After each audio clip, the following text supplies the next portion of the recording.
The Attorney General has systematically weaponized our nation's leading law enforcement agency to protect President Trump and his allies and attack his opponents and, sadly, the American people. Madam Attorney General, it's my job to grill you. Investigation of your agency is part of my responsibility and this committee.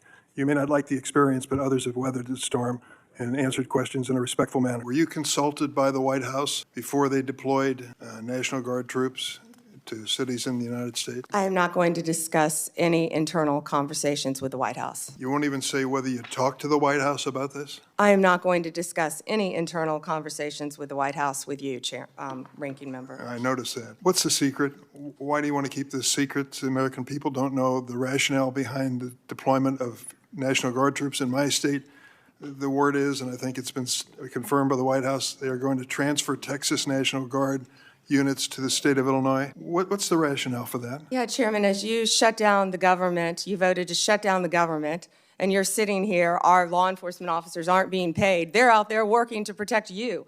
I wish you loved Chicago as much as you hate President Trump. And currently, the National Guard are on the way to Chicago. If you're not going to protect your citizens, President Trump will. I've been on this committee for more than 20 years. That's the kind of testimony you expect from this administration.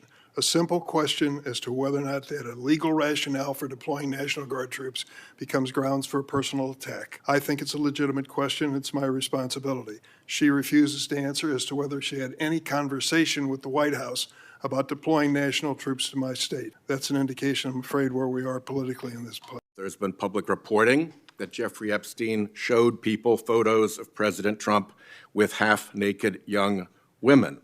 Do you know if the FBI found those photographs in their search of Jeffrey Epstein's safe or premises or otherwise? Have you seen any such thing? You know, Senator Whitehouse, you sit here and make salacious remarks, once again trying to slander President Trump left and right, when you're the one who was taking money from one of Epstein's closest confidants